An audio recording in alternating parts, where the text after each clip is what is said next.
Fabiane Chafransky Carneiro, sou artista, arquiteta e mestranda no programa Interunidades em Estética e História da Arte da Universidade de São Paulo. O meu trabalho tem como título Instalações Contemporâneas Latino-Americanas, o caso do Parque Experimental El Eco como brecha para coabitações. Esse é um dos casos sobre os quais me debrucei na minha pesquisa sobre essas instalações, atreladas a instituições de arte, que extrapolam o campo artístico e se misturam com o real, permitindo que a arte e os modos de ser da comunidade se apresentem simultaneamente. Para entendê-las, eu me apoio em alguns teóricos.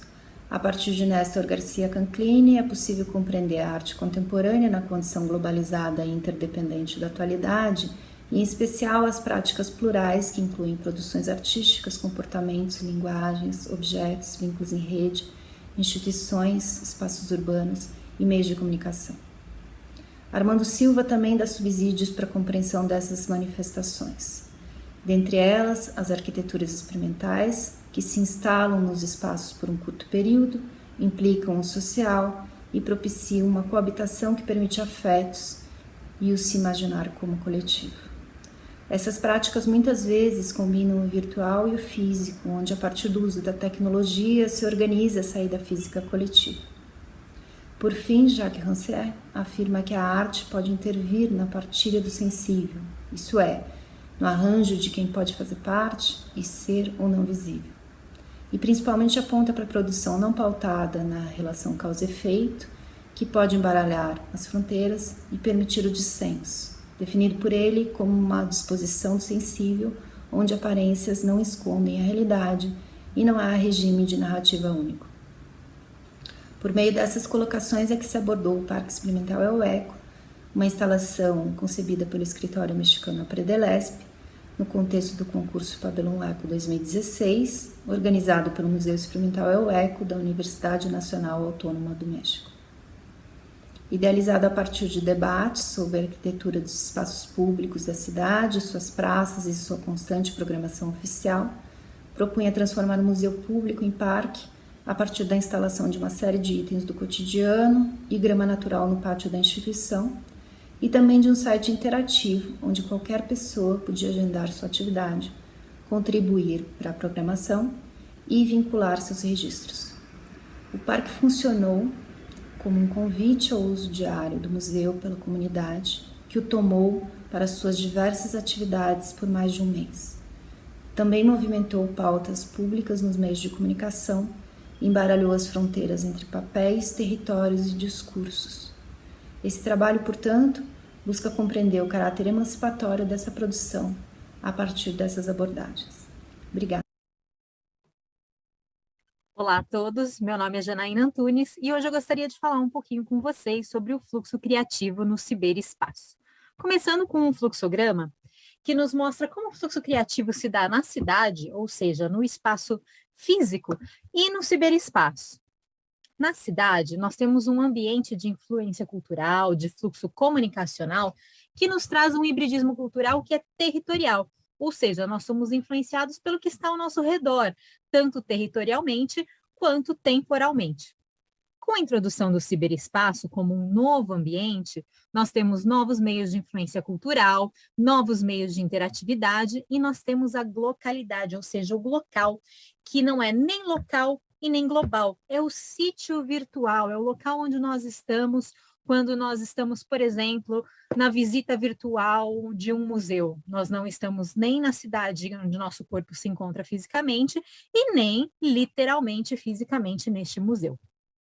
Com isso, nós temos o fluxo criativo no glocal, e assim, como resultado, um além-hibridismo, uma evolução do hibridismo, onde as influências se encontram e se fazem, se dão através de um fluxo criativo, comunicacional, cultural, que é atemporal, ageográfico. Falando de ambiente, nós temos a questão de exatamente essa, né? O ambiente físico em que o indivíduo se encontra sempre foi a sua grande fonte de influência cultural, e o fluxo criativo se dava temporalmente no espaço físico. Com a emergência do ciberespaço, o tempo e o espaço se perdem e uma nova cultura que é mundializada, globalizada, de circulação instantânea surge.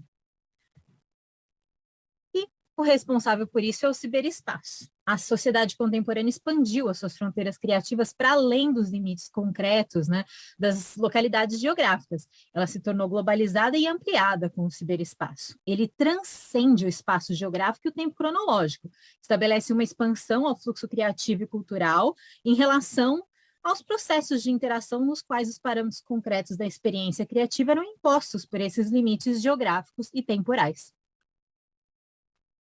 E aí nós temos a questão do glocal mencionada. O processo de glocalização significa repercussão ou desenvolvimento cultural. Permite a existência de processos criativos que passam a operar na transversalidade de uma realidade que substitui o local, mas sem desautorizá-lo, porque o transcende. Sem desqualificá-lo, ela substitui-o por códigos alternativos que são regidos por uma realidade reestruturada, a da rede comunicacional global, universal, que sofre adaptações locais e transmuta-se na condição local. E nada mais é, né, do que aquela de um planeta territorialmente dado, mas mundializado, portanto, apequenado pelas redes de comunicação. Assim, devido à disseminação universal da cibercultura, cada indivíduo sofre influência criativa de conteúdos do ciberespaço, e mesmo as pessoas que não têm acesso a este, elas sofrem essa influência de maneira indireta, pelo menos, né? A influência global atemporal e ageográfica traz como consequência novas obras, novos bens culturais que estimularam a evolução de um conceito de hibridismo para um além-hibridismo e se tornarem classificáveis devido à interatividade típica da cibercultura. Nesse artigo, pretende-se observar a relação entre a extensão dos sentidos humanos a um alcance global, promovida pelos meios de comunicação digitais, principalmente pelas redes sociais e pela internet, e o desenvolvimento das relações entre diferentes grupos humanos devido ao cruzamento de culturas que esse processo promove. Para isso, pretende-se discutir o conceito de extensão dos sentidos pelo viés da teoria dos meios e a organização de uma cultura global baseada nos estudos da comunicação intercultural. Ou seja, ao estender a percepção humana, os meios de comunicação estendem também o corpo humano, pois, para Marshall McLuhan, os meios são extensões do próprio sistema nervoso humano. Sendo assim, através do uso dos meios de comunicação, o ser humano tem seu corpo estendido pelo mundo.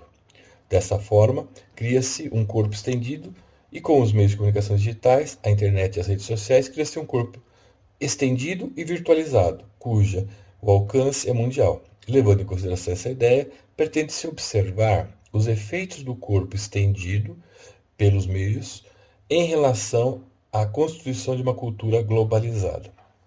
A hipótese que deverá reger o desenvolvimento desse debate é que apenas a extensão do corpo, da percepção e mesmo do sistema nervoso humano não basta para constituir uma sociedade comum, uma comunidade global que respeita a expressão de diferentes culturas.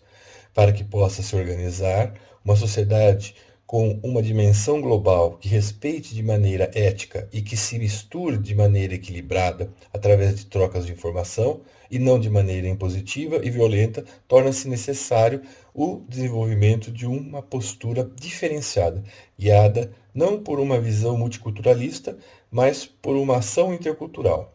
Esse artigo tem como propósito refletir sobre o paradoxal efeito dos meios de comunicação, pois eles são capazes de estender os sentidos humanos, mas não são capazes de desenvolver uma sociedade equilibrada, justa e ética, principalmente em relação ao encontro de culturas diferentes. O que se tem observado no momento contemporâneo, que será a partir de agora, concordando com Hartmut Rose e Gilles Lipovetsky, denominado como hipermodernidade, é que a extensão dos meios, ao invés de proporcionar a união de diferentes culturas, tem criado uma fragmentação e uma polarização ideológica na sociedade, outrora organizada a partir das relações influenciadas pelos meios de comunicação de massa, como afirma Norval Baitello. Concluindo, acredita-se... Meu nome é Verena Kael, eu sou da Universidade Federal do Rio de Janeiro, graduada em Artes Visuais pela Escola de Belas Artes. É a primeira vez que eu participo da Ciantec com o texto incorpora introspecções e memórias de um processo criativo. Enfim, o que é esse texto? Ele foi desenvolvido devido ao trabalho de produção e criação artística aqui do Incorpora, como vocês podem ver aqui na foto, que foi selecionado para a 7ª Bienal da Escola de Belas Artes da Universidade Federal do Rio de Janeiro, no qual foi exposto no Museu Nacional de Belas Artes. Enfim, aqui está o trabalho, ele é todo de gesso. Aqui um close da foto, no qual vocês podem reparar as peças de gesso foram moldes do meu próprio corpo. E através da elaboração desse trabalho, quando eu terminei, depois da exibição, eu comecei a desenvolver, né, esse trabalho escrito acerca do trabalho, no qual eu relaciono com filósofos, filmes, trabalhos de outros artistas e exposições no qual eu visitei durante o processo de criação artística. Enfim, como podem ver, né, são ruínas das formas tiradas do meu próprio corpo, que nada mais são do que o meu autorretrato, em formato de instalação escultórica, e que é em 3D, a partir do momento que você vê a luz, né, na parte interna dessas peças, você consegue ver todo o formato interno do corpo. Você vê o rosto, a minha expressão, os pelos marcados no gesso, né? E esse trabalho, ele reflete muito com esse momento que a gente está vivendo agora, né? Esse corpo engessado, esse corpo mobilizado, né? Que tenta se desprender, se libertar. E representa também carcaças, né? No qual vocês podem verificar por essas peças, né? Que são exemplos de um corpo que busca, né, por uma liberdade, não só a minha, como também de muitas mulheres, né, na sociedade. E aqui são peças no qual eu realizei dentro do ateliê da Escola de Belas Artes, né, que pertence à Universidade Federal do Rio de Janeiro, que é uma universidade pública. E aqui estão os detalhes, né, em separado de algumas peças, né, ao todo são 16 peças, no qual deu origem, né, ao texto, incorpora introspecções e memórias de um processo criativo, e eu estou muito feliz por participar e apresentar esse texto pela primeira vez na Cientec. Muito obrigada.